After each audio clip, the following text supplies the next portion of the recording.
The Other Side by Jacqueline Woodson. Illustrations by E.B. Lewis.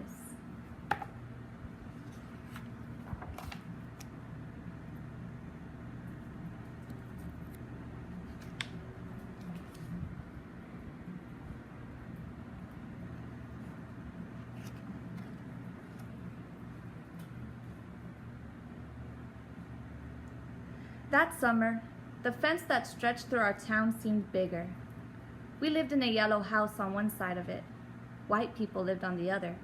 And Mama said, "Don't climb over that fence when you play." She said it wasn't safe.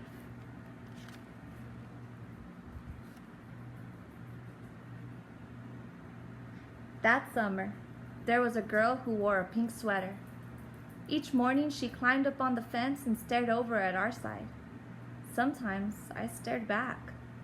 She never sat on that fence with anybody, that girl didn't. Once, when we were jumping rope, she asked if she could play, and my friend Sandra said no, without even asking the rest of us. I don't know what I would have said. Maybe yes, maybe no.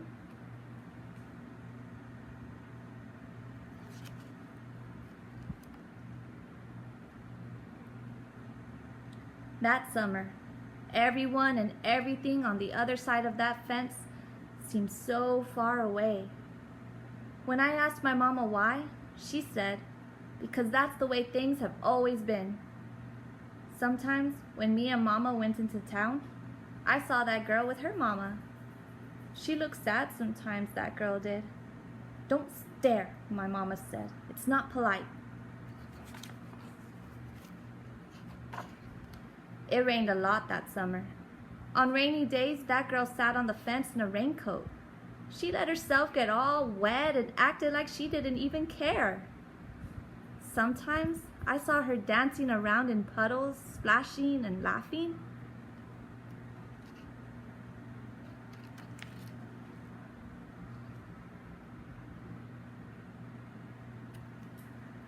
Mama wouldn't let me go out in the rain.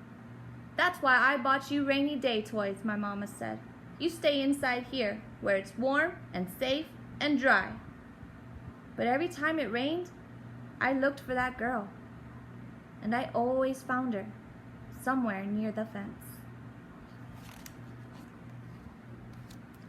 Someplace in the middle of the summer, the rain stopped. When I walked outside, the grass was damp and the sun was already high up in the sky. And I stood there with my hands up in the air. I felt brave that day. I felt free.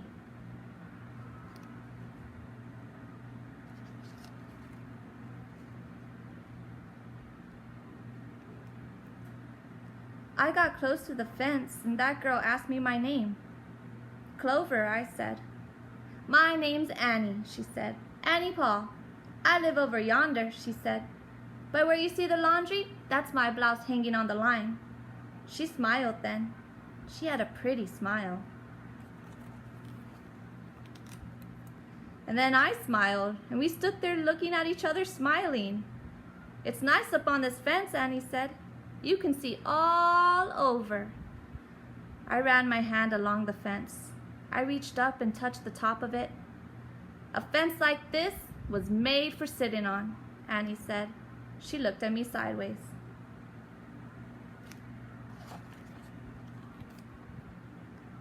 "My mama says I shouldn't go on the other side," I said.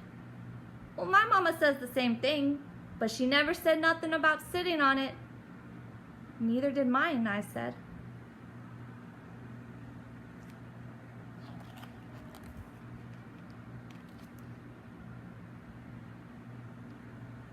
That summer, me and Annie sat together on that fence.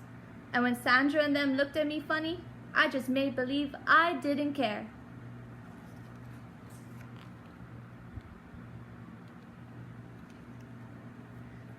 Some mornings, my mama watched us.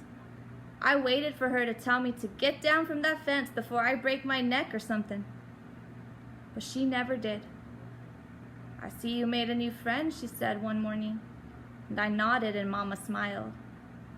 That summer, me and Annie sat on that fence and watched the whole wide world around us.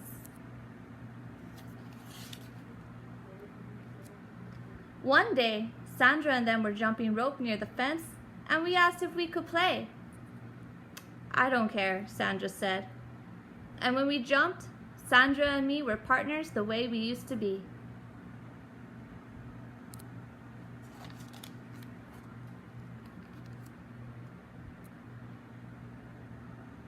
When we were too tired to jump anymore, we sat up on the fence, all of us in a long line.